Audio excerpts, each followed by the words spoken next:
You found this video because you're ready to receive an initiation and an activation. That's what I'm here to do for you. Is to activate the part of you that knows, to activate the part of you that is curious, just curious enough to take a step in, to dip your toes in. Weird. Hey, don't eat that. That's my microphone. Perfect, Zara. You want to say hi? Zara. Hey, look up here. Oh. See, this is what's really funny. This is what's really funny about frickin' resistance and the creative process is you can literally be so in flow and then sit down to say the thing and share the wisdom and share the art, and then your mind goes crazy. But here's the thing. When you make space for that, when you sit with it and you breathe into it, like I just did, sitting here for 10 minutes with the tape rolling and being like, this feels clunky, instead of just quitting and questioning that I even have something to share, I breathe into it, and I make space for that void. And that's what I wanted to share with you today, okay? Is that your creative dreams, the things that you want to do, the projects you want to start, the books you want to write, the podcast, the frickin' expression that you want to bring through your motherhood, whatever it is in your life, okay? It is going to call upon this genius in you and this part of your DNA and your codes and your essence that just will require space and patience and also a belief that you absolutely can fucking do it, okay? You found this video because you're ready to receive an initiation and an activation. That's what I'm here to do for you, is to activate the part of you that knows, to activate the part of you that is curious, just curious enough to take a step in, to dip your toes in. And it's funny because so many dreams just die when we give into the part of our brain that just isn't really sure about what to do, right? This is the wisdom of Gene Key 63 and 64. Confusion and doubt. Confusion and doubt, they are literally not a bad thing at all. They are not a bad thing. It is not something negative or scary that you need to avoid. In fact, confusion and doubt are the raw material for higher truth and for imagination and illumination. How freaking cool is that? That when you are in the state of doubt and confusion, you are literally harnessing in the raw materials of something so beautiful, of your highest truth, of the highest truth, of imagination, of illuminating something that you did not see before. And so when you are called to a creative venture, it's because you are being called to a soul-led path. You're being called to a very visceral experience of making your inner world felt and seen, right? Creativity, whatever it is, whether it's through your business and all the examples that I've given, that I can give possibly, of creativity through a garden, creativity through a relationship, right? The creative act, the urge to move from thought and idea and consciousness into form. That is so freaking sacred. And it is going to put you on a path to face all of those inner demons, all of those things that actually just want love. They just want your love. They just want to sit at the table and to be shown that you're okay. And as you receive this message, I want you to breathe with me and breathe into this, because it's just really about you saying yes a little bit more often to the part of you that even has the idea, right?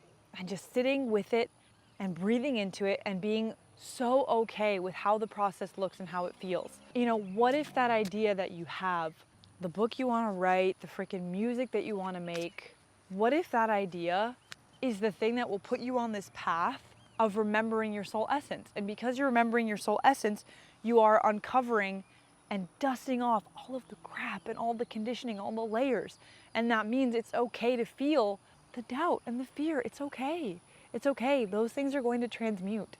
They are going to shift into, alchemize into something so beautiful. But if we make meaning out of the current lack of ideas and we always just turn to ChatGPT to solve the question, right? Then we lose out on the sacredness of the void.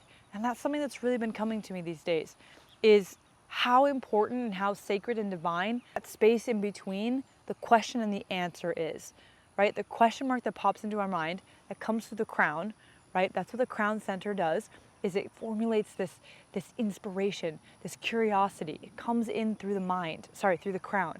And then it gets pushed down into the mind to form into a question, to form into something that we can ponder. And that space in between, that's God. That is the divine in work. That is the soul getting to move and breathe. And that's why if we just take the shortcut every time, whether that's following a predefined path, or using ChatGPT to come up with everything for us. We never get to sit in that fertile soil of nothingness, right? And if you always deny your desires and your creative aspirations, and you think that you're doing something wrong by experiencing fear and doubt, you are stopping yourself from even getting to the good part, from even dancing in the unknown. That's where the best ideas come from. And I personally, right now, I'm experiencing a huge breakthrough in my own genius. I've been deep in studying my own gene keys, again, going deeper into it, doing the golden path activation sequence through Richard Rudd's program. And I've been infusing the gene keys into my own work, into what I do for the people that I serve in my community and my coaching and all of it. And I'm seeing this incredible thing that every single human being has, which is this raw material and the potential for genius and the potential to be a walking vessel of light, right? And to have literally more light pouring through your DNA, pouring through you, pouring out of you, through you, everywhere, that people then pick up on. And then just by being yourself, just by being in your energy, standing in your energy, you change lives, you impact people. And it becomes possible because we are vessels that are meant to both do and be. We are meant to find something that we do, that we act on, that we work on, right? That we evolve through. And we also have this radiance and this purpose that is totally in the being, right? What I'm referencing here is, especially in the Gene Keys world, I'll put up a little graphic here. Your 4 main gifts cover off on the doing and the being. And it's really beautiful because that is that totality of who you are. And the beingness, oh my God, that especially comes through in the in-between moments, in the time where you don't think that you're going to find the answer. But let's honor the question, I don't know. Let's honor that. Let's honor the unknown and honor the part of you that is a little bit scared of the outcome, because that is just a part of our psyche that wants love. It just wants a light shined on it. Those shadows, they are literally the raw material for your gift. Okay, I want to pull a card here. I'm curious if something's going to come through. Sometimes the cards are needed in a message and sometimes they're not. So let's see. Okay, yes, okay, beautiful. I'm trusting that this is it. This is a hummingbird and the hummingbird, okay? Okay, this is so perfect and so beautiful because the hummingbird is a bird, a creature, such a beautiful creature that is always reminding us, one, to float between, right? To let ourselves float here, move over here, to move right with the wind. And also hummingbirds, they go in on the sweetness of life. They are literally sucking the nectar of life from the flowers, right? They literally live off of sugar and sweetness. They live off of the joy of life. And when we see one, it's magical. These are magical creatures, okay? If you see a hummingbird, that is God winking at you 1000%. And this is the creative process, is there are times when we are flying around and trying to find that sweetness. We're trying to find our next flower that we're going to interact with, right? Our next creation, our next thing that's going to bring us that sweetness. And sometimes there's the in-between when you're floating around. It's all perfect. It's all divine.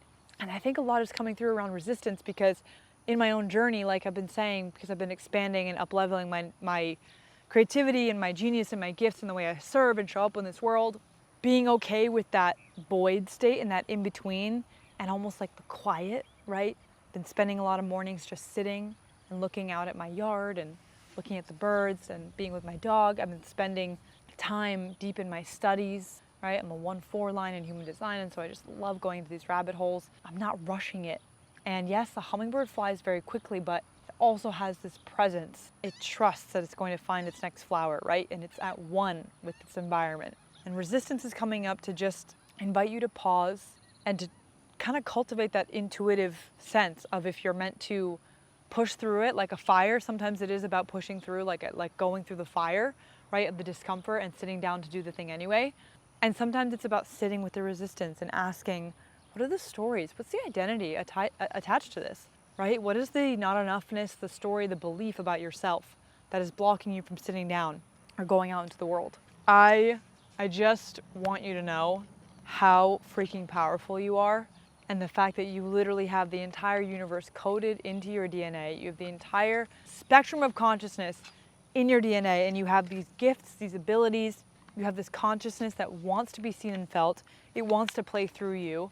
You are here for a divine reason. You were literally chosen by God, by the universe, to be alive right now. Hi, baby. Oh, hey. Oh my God. Oh my God. Sorry. My drink spilled. Zara ran and freaking tumbled me over. Okay, we're fine. Okay. Wow, as I was saying, get this doggy butthole out of here. As I was saying, you are here for a reason. You incarnated just on time. You're in the right place. And there had to be so many millions of things go right for you to be here now. And you're here now because the universe wants to play through you. It wants you to activate your genius, your gifts, the things that, oh my God, the things that make you so alive. And you're here on purpose for that. And what a shame it would be if you gave in to the freaking crap out there in the world. This is so silly, the conditioning. Once you see it, you can't unsee it. These lies that keep us small. What a shame, okay? And I'm not saying a shame like you should feel shamed. I'm just saying, literally covered in dirt right now. I'm just saying, listen to your desires and freaking do them. And go in on it and take the first step. You got this. You freaking got this. I love you. You're amazing. Make sure you check the description. I work with people every once in a while. I have very limited spots for coaching, and we use your gene keys and your human design, and we totally unlock your creativity. It's so freaking fun. Oh my God, this is a life where you get to completely unlock the truest essence of who you are, have so much fun doing it, and then literally make such a huge, beautiful impact. Okay, that's a wrap because my dog needs attention, so I'm gonna be present with her. Okay, like and subscribe. Let me know how you like this video. Let me know if you want more messages like this. And don't forget to also check out my podcast, Out of Our Minds. It's linked on my YouTube page somewhere, and I'll probably put it in the description of this video. I do weekly episodes there with my best friend, Nikki, who's the coolest person ever. She has so many wonderful gifts, and we're jamming over there. So make sure you check that out. I love you so much, and we'll talk soon.